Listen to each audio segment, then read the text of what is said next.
Welcome to The Explainer.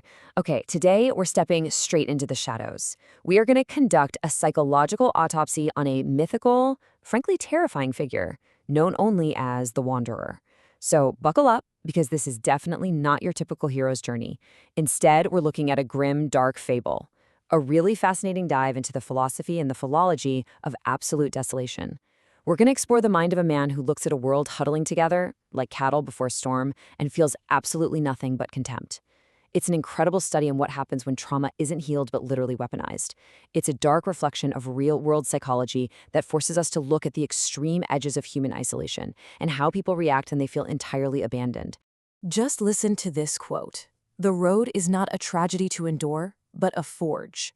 This single sentence, it's the absolute cornerstone of the Wanderer's entire existence. You see, he doesn't view his brutal, solitary past as trauma. He doesn't see himself as a victim of a cruel world. To him, the desert didn't pity the abandoned child he was. No, it gave him teeth. He views his past as a fiery crucible, a forge that burned away every single ounce of softness and hardened him into unyielding metal. To him, loneliness isn't an affliction, it's his very shape. Okay, let's dive into this with Chapter 1, Anatomy of a Jagged Soul. To really understand the Wanderer, we have to unpack the philology of his trauma. We need to look at how it has literally rewritten his dictionary. So on one hand, the normal world defines human connection with words like community, companionship, and need. But the Wanderer, he looks at a community and sees only a collection of crutches. He genuinely believes that seeking companionship is the ultimate submission. It's a confession that your own soul just isn't enough to withstand the silence of the world. And most chillingly of all, he believes that to need another person is to willingly hand them the very shears to cut your throat. Heavy, right? And that brings us to his baseline worldview, which he defines as absolute self-containment. The Wanderer actually sees himself as a flame that burns without fuel, drawing heat only from its own consuming rage.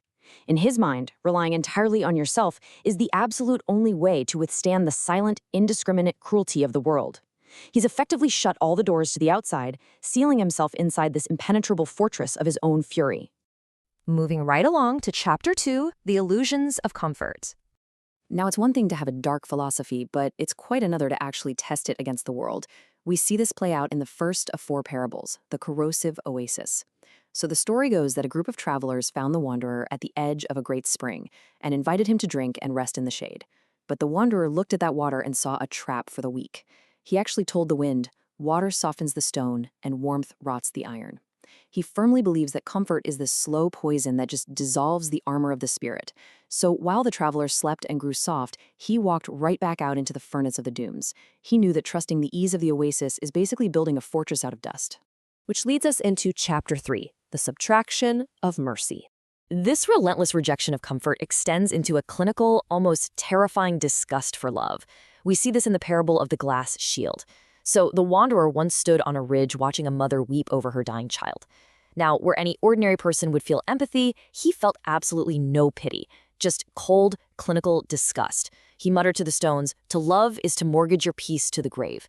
In his eyes, her affection was literally a voluntary infection, a sickness that rendered her mind totally useless against the reality of death.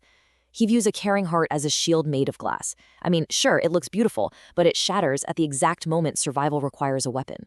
To him, you have to expect nothing when the world breaks you. And this twisted logic inevitably bleeds into how he treats his enemies in the parable of the heavier blow. A defeated warrior actually begged him for mercy, offering up his sword in exchange for his life. But the Wanderer refused. He lives by this mantra that the forgiving hand invites the heavier blow. So the crucial point is that he defines existence by what he calls the law of subtraction. It's this cosmic operating principle where the universe constantly removes the soft until only the jagged remains. So to offer mercy, he believes, is just a foolish attempt to rebuild what the universe has rightfully chosen to tear down. Mercy is a luxury bought only by the blind. That brings us to Chapter 4, Evolution of a Madman. Now, let's synthesize these dark parables to really track the complete architectural erosion of his psychology. When we map out the oasis, the shield, the blow, and the crown, this unyielding architecture of madness reveals itself perfectly. Across all the themes, you see a terrifying consistency. Isolation is always, always chosen over community. Empathy is continuously categorized as a fatal weakness. And underlying it all is a deeply nihilistic worldview where the universe only respects violence and subtraction. These parables aren't just stories. They're literally the interlocking bricks of the psychological wall he has built to keep all of humanity out. And this brilliantly illustrates a direct psychological descent, which culminates in the parable of the Iron Crown. Deep in the wastes, looking into a pool of salt, he didn't see an abandoned victim anymore, or even a mere survivor. He saw a proud victor. He completely inverted his original childhood terror into a grim pride, declaring, "The wound is the mouth through which power speaks." You see, if he admitted that love or kindness actually existed, his entire lifetime of solitary torment would have been totally meaningless. So he had to evolve to the final step to justify it all. Which brings us to our final chapter, Chapter 5, The Missionary of Desolation. The wanderer turns his back on the setting sun and starts heading toward the distant lights of the borderlands. He is no longer just surviving, he has entirely weaponized his belief system. He says, "The desert does not apologize for the drought, and I shall not apologize for the frost."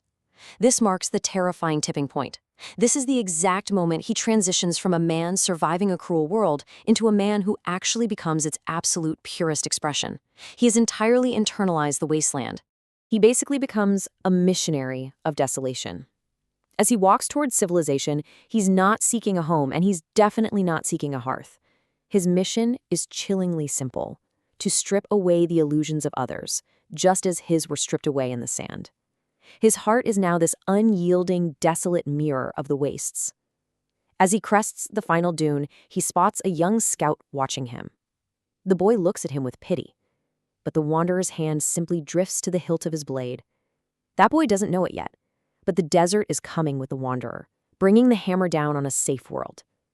And this hammer represents something very real to us: the intensely destructive nature of unchecked, outward projected trauma when it finally collides with an unsuspecting world. Which leaves us with a final, truly haunting question. As the hammer falls, can a world that believes it is safe survive the spread of absolute desolation? The Wanderer's philosophy forces us to ask what happens when trauma reforges a person into a weapon aimed at empathy itself. It's a heavy thought to carry with you, but honestly, that is the power of a truly grim fable. Thank you so much for joining me on this explainer, and keep questioning the nature of the road ahead.